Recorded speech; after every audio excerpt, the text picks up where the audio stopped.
Mr. President, Chairperson Faki, President Ramos Horta, distinguished members of the Security Council, it's a great honor to be with you today in the midst of the 72nd United Nations General Assembly.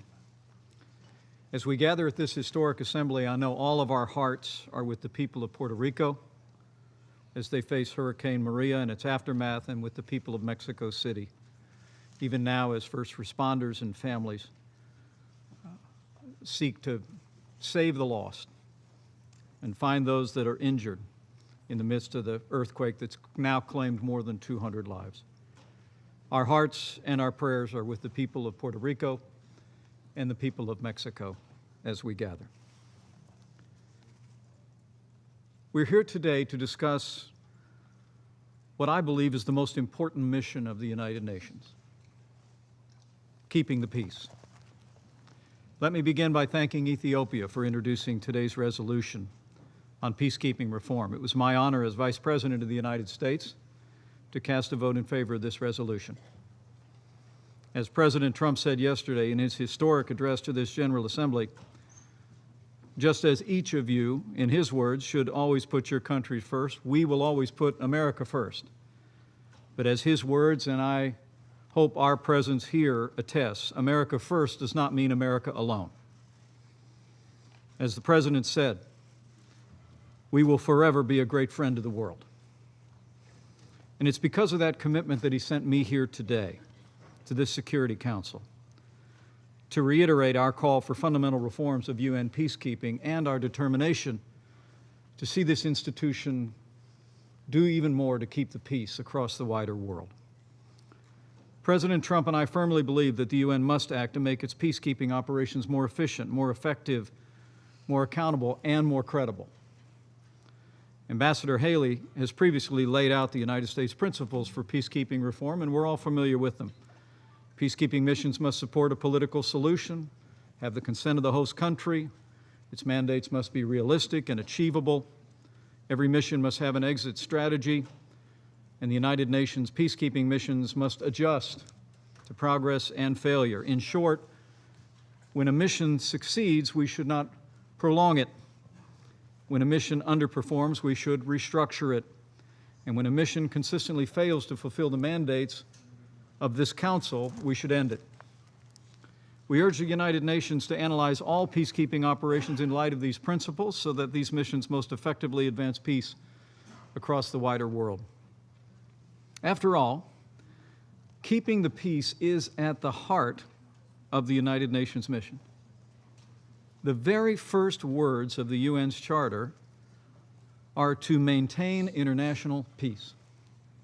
And just yesterday, President Trump challenged this great body to rededicate itself to this noble goal. And I do so today on behalf of our nation before this Security Council. History records that the United Nations was forged in the fading embers of the Second World War, the most destructive conflict in the history of the world. The United States of America, with our allies, emerged victorious, but in that victory, we vowed to come together to prevent dictators and demagogues from ever threatening the peace that we had won through our shared sacrifice. As President Harry Truman told us then, it was not sufficient to, in his words, merely check madmen who would plan world domination, but rather to bring together, again, and I quote, a mighty combination of nations founded upon justice and peace. And so we founded this great body, the United Nations. That was the rallying cry of the United Nations in the 20th century. And so it must be again in the 21st century. But keeping the peace requires more than peacekeeping. It requires action in the unwavering resolve of every country gathered here today. For as President Trump observed yesterday, we are once again confronted, in his words, by those who threaten us with chaos, with turmoil and terror, who seek to undermine the sovereignty, prosperity, and security, all of which the President called the pillars of peace. In Eastern Europe, Russia continues to compromise the sovereignty of its neighbors as it seeks to redraw international borders by force. Radical Islamic terrorism continues to beset nations with barbarous attacks in Barcelona, Paris, London. In the Middle East, the world's leading state sponsor of terrorism continues to flout the spirit of the Iran deal, destabilizing the region and brazenly threatening the security of sovereign nations. And as the world has seen in just the past few days, a depraved regime in North Korea is relentlessly pursuing nuclear weapons and ballistic missiles, and now, as the President said, threatens the entire world with unthinkable loss of human life. Now, the United States is grateful to see this Security Council unanimously adopt 2 resolutions imposing tough new sanctions on the North Korean regime. But to be clear, the United States of America will continue to bring the full range of American power to bear on the regime in Pyongyang. We will continue to marshal economic and diplomatic pressure, ours and from countries across the world, to demand that North Korea abandon its nuclear and ballistic missile programs. As the President said yesterday, the United States has great strength and patience, but all options are on the table. And if we are forced to defend ourselves and our allies, we will do so with military power that is effective and overwhelming. We call on the United Nations and this Security Council to do more to keep the peace, much more, to confront the threat posed by North Korea. Finally, to keep the peace most effectively, this body must have the credibility to pursue peace by advancing the cause of human rights. It's no coincidence that some of the most dangerous regimes in the world are also some of the worst abusers of human rights. In Iran, North Korea, and other despotic regimes, we see a truth of history borne out once again. Those who subvert the freedom of their people at home undermine sovereignty and security abroad. The United Nations is bound by its charter to foster international cooperation in promoting and encouraging respect for human rights and for fundamental freedoms for all.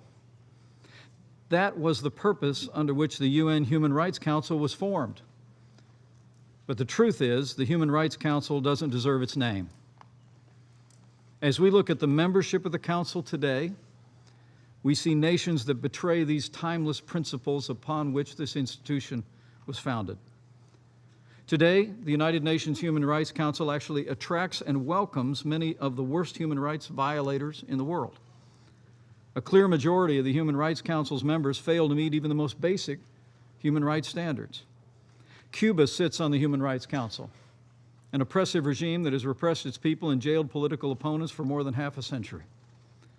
Venezuela sits on the Human Rights Council, a dictatorship that undermines democracy at every turn, imprisons political opponents, and as we speak, is advancing policies that worsen deprivation and poverty that's costing the lives of innocent men, women, and children. This body must reform the Human Rights Council's membership and its operation. As to its operation, I think of what President John F. Kennedy warned more than 50 years ago, that the United Nations must not become, in his words, a forum for invective. Unfortunately, today, the Human Rights Council has become exactly that. And particularly, the Human Rights Council has become a forum for anti-Semitism and invective against Israel. The Council's Agenda Item 7 actually singles out Israel for discussion at every single meeting, something no other country must endure. As evidence, the Human Rights Council has passed more than 70 resolutions condemning Israel while largely ignoring the world's worst human rights abusers. It is, as President Trump said yesterday, a massive source of embarrassment. And we call on the Security Council and this entire body to immediately embrace reforms of the membership and practices of the Human Rights Council and end the Human Rights Council's blatant bias against our cherished ally, Israel. Under President Trump, the United States of America is firmly committed to the cause of human rights because we are committed to keeping the peace. Keeping the peace requires more than peacekeeping. It requires action, reform. And lastly, it also requires a willingness to call out senseless attacks on innocent people around the world. At this very moment in Southeast Asia, we see heartbreak and assaults on human rights and innocent civilians that's ultimately endangering the sovereignty and security of the entire region. In recent weeks, the people of my country and the wider world have witnessed a great tragedy unfolding in Burma with the Rohingya people. Recently, Burmese security forces responded to militant attacks on government outposts with terrible savagery, burning villages, driving the Rohingya from their homes. The images of the violence and its victims have shocked the American people and decent people all over the world.